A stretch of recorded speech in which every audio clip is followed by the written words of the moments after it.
To be honest, no matter what you show any anime fan when they're first trying to get into the Monogatari anime series, at least half, if not more, are going to come out confused saying, I don't get it, because it's just such a wild show. But there's nothing quite like this amazing anime.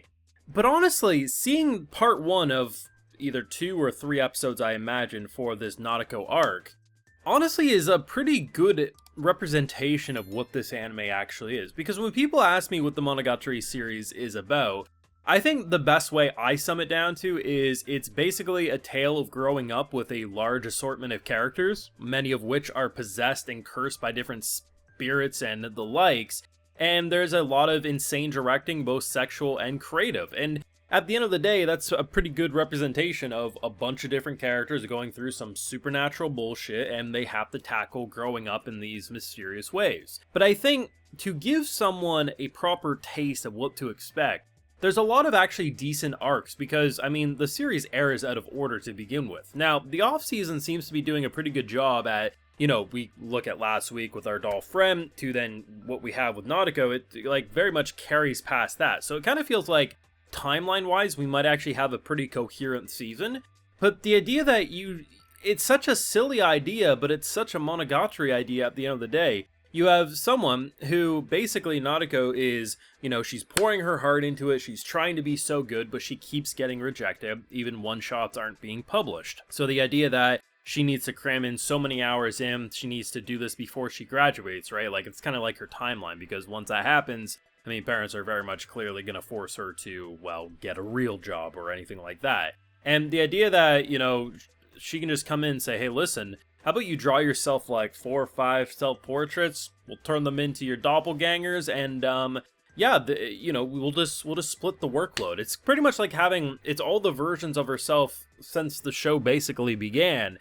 And then they all run amok and do their own thing. Obviously, one's probably going to go back to school. The god one's probably going to go back to the shrine. It's just a very clever way of going about someone, because this story arc in general, right, when you really break it down, what is it about? It's about someone who's struggling to grow up. She has all these different versions of herself that she's evolved from, ultimately. But ultimately, she's at a point where she knows what she wants, but she feels like she's not good enough.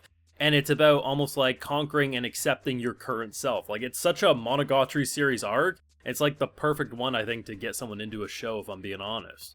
Now, of course, I have full live reactions over on Patreon. If you want to see my full and good thought to any of these episodes, it's going to be over there exclusively, even if I don't continue it on YouTube. I mean, there was actually a decent amount of support last week, so we'll try it again. We'll see how it goes. But like I said, I don't expect this one to do that well. Even though it's one of the most popular anime out there, it's just these series usually don't do good on my channel, but I'm welcome to be proven wrong. Nadeko is definitely one of, I think, my favorite characters. Not my overall favorite, but she's always been a pleasant addition. And I think her arc, especially the God Look, was one of my favorite points in this anime, you know, way back in the day here. I still think second season is probably my favorite Monogatari anime overall. I just absolutely love it.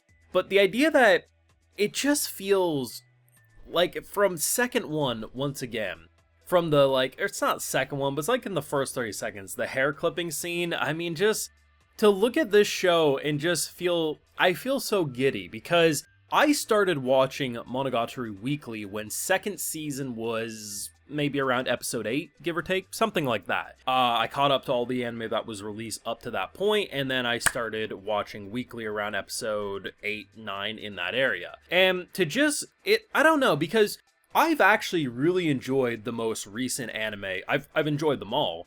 But there is something about off-season so far that feels most reminiscent to second season for me. I don't know if I'm the only one feeling that, but there's something about the style, the look, the feel, and it was kind of funny, and I feel like it's kind of people exposing themselves personally, because when I saw some people last week say it was hard to keep up with the dialogue, it was too fast, I said, listen, you just exposed yourself for probably never having seen an anime in this series, because if last week was too fast for you, you would have not been able to watch Bakemonogatari or any of the older ones, because they were way snappier. Now, this episode actually was a little more snappy with the dialogue, very quick, very, like, blink and you miss half the shit on screen. And that's what I love about this show, man. It kind of makes rewatches more pleasurable, because you're usually going to catch a little more. But it's such a interesting arc, and I think I even said it in last week's video, but I was hoping that we'd have some two-parters and stuff, especially if it is going to be a longer season potentially. So the idea that we have at least a two-parter, I wouldn't be surprised if it was a three-parter to be honest, but two-parter could work as well, especially if they can rapid fire through this. But it's such an interesting idea because you start the episode off with her pretty much like looking for herself, like, oh, I saw the schoolgirl version of you over here. She's like, what do you mean? And then when you finally see what's actually happening, and I think this is where the coherent, formula works, because when you come off of last week with the slug and everything like that, coming into this with basically saying, hey, make drawings of yourself and make them slightly different, I'm thinking, okay, she'll give like a different, color shirt so we can differentiate between them. And basically using yourself as assistants as a manga author is just, it's such a Monogatari Shaft thing to do. It's just brilliant. And then when you see it's all the versions of her over the years, of the different stages and arcs that she's been a part of. It's such a clever idea because when we left off with the last anime, if I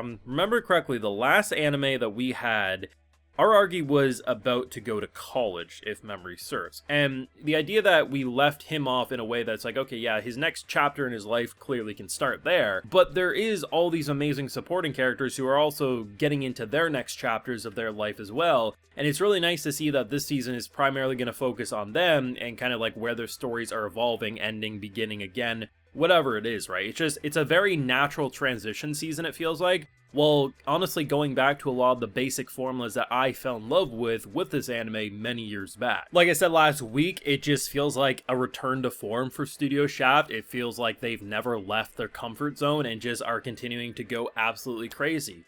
1 second you can have real life, like a person with a camera flipping through real paper with like this, little stop animation with little drawings, which was so cute. Pokemon scene with them when they're when I think it was Ogi and her, just like it's just, like, why? I don't know, but it's so brilliant.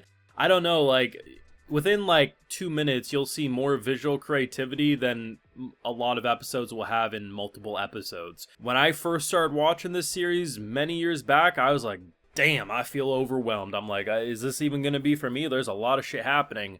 But it became an addiction, and it just feels good to know that, like, with the 100 or so episodes they've made, like, the WTF meter, the insanity, the bullshittery, it's remained just as consistent and creative. And despite some shakeups in teams and stuff, like, it's one of the most consistent anime series, 100%. Both in terms of the source material's quality of writing, but also its anime adaptation. I know a lot of people, myself included, like to talk about stuff like Demon Slayer getting like a very consistent anime adaptation. It's absolutely true, but Monogatari is one of the old school goats of keeping consistency, and I think this season is going to be no different. Now, of course, let me know what you're thinking of this new arc down below, and if you want to keep seeing me making YouTube videos, let me know. Be sure to leave a like if you enjoyed, subscribe if you're new around here, of course, ring that bell, and like I mentioned, full live reactions over on Patreon, and hey, while you're over there, I'll also give you a video shout out. Alright, so today we got Oris Lopez, Project 7, Emma K-Pop, Sandra Nuns, 0451 Jim, Mobita, and we also have Feather. So I appreciate the support, everyone. Please take care, and you'll have a good one.